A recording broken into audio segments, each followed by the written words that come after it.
To do the ruffle bind off, we're going to start by increasing all along this first row. We're going to alternate by doing knit front and back with knit front, back, front, all the way across this row. So that looks like this. Knit into the front of the stitch like normal, and then come around to the back loop, insert your needle into the back loop, wrap your yarn and knit that loop as well before taking the stitch off the needle.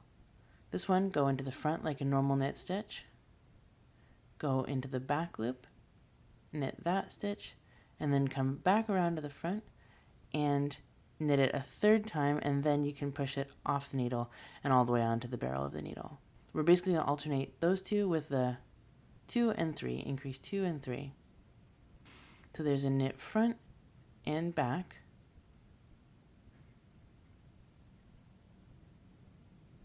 and then a knit front,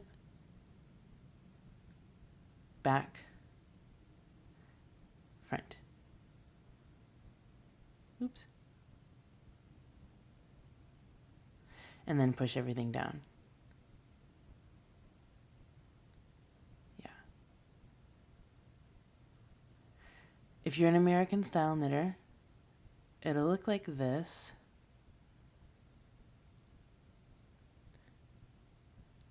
Go into the front. There we go. Into the back. Oops, stabbed the yarn.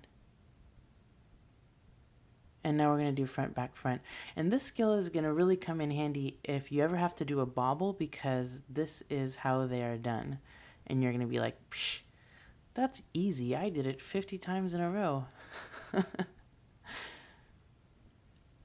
So this is going to get kind of cramped. Make sure that you're giving yourself enough yarn that you're letting it flow through your fingers like this. Every time you wrap the yarn around your needle, let some yarn flow. Otherwise, it's going to be so cramped that you are going to be sad. And using some pointy needles like Addy Lace needles or these signature Needle Arts needles are going to make the job as easy as possible. But this is all going to be worth it. You are going to have the world's biggest ruffle.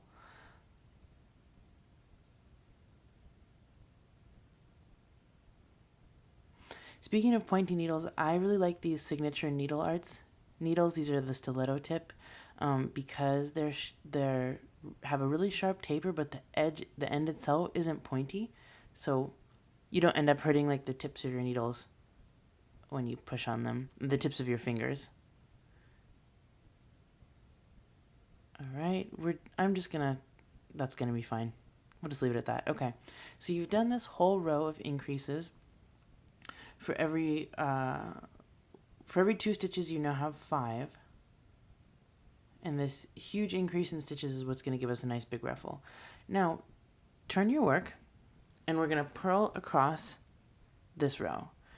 And this is going to be tough. So go slowly if you need to. This is going to be the most inconvenient of all the rows. We're basically going to work the next 5 rows in stockinette stitch, starting with this wrong side row. And one thing I recommend, grab a marker, a stitch marker, and after you've purled one of the stitches, take the marker and put it around the whole stitch, and then push that stitch to the front of your work. That way when it's time, when you've done 5 rows, you'll know. You won't have to count super carefully, especially because it looks a little confusing on the front with all this knit front, back, front business. The marker is going to help out. I'll show you what it looks like when I get there.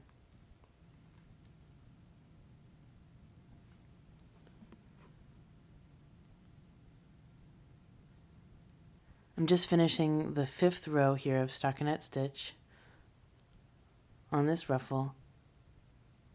When you've done your 5 rows, you'll be able to tell if you come over and look at the marker. There we go. The marker's in row number 1, so then just count 1, 2, count the V's, 3, 4, and then 5, the row on the needle count. So we've done 5, and it's time to bind off. Now I'm going to show you how to bind this off using the frilled standard bind off, because you really need a stretchy bind off to finish this off nicely, to give it lots of room to ruffle. So start by knitting the first stitch. Oops, there we go. Just knit the first one. Now knit the second one, but keep the loop on the left hand needle. Bind off one, then knit it into that loop again. Let that loop go, and now bind off again. Knit one, don't drop the stitch off, leave it on there.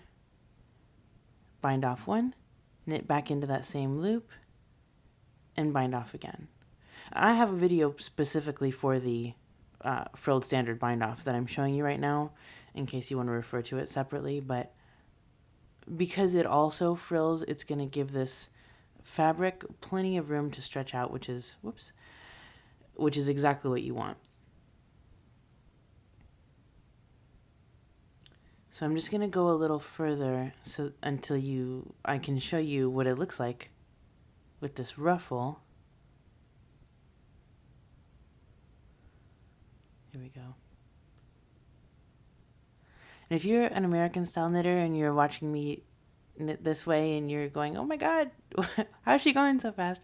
You can check out my videos and ebooks on continental knitting. I will teach you how to do it and teach you how to switch from being an American style knitter.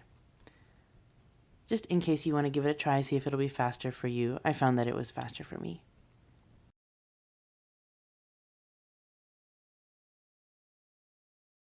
So here's what it looks like. That should be enough to show you what it looks like. If you hold the bottom part straight like this, you can see how ruffly that fabric is that you made, or that I made in this instance. So one of the things that I want to insist that you do is block this ruffle. Take your swatch or whatever it is that you did this ruffle on, soak it in some warm water with some woolite or soak for 15 or 20 minutes, squeeze it out gently, and then use your fingers to shape it like this into these little fluted ruffles. And really take your fingers and like stretch the fabric. I mean, you've done all this knitting, all this increasing, all these extra rows just to make this huge ruffle. So let it do its thing and accordion it like that, and that's what it's gonna turn out to be. Something like that. Yeah.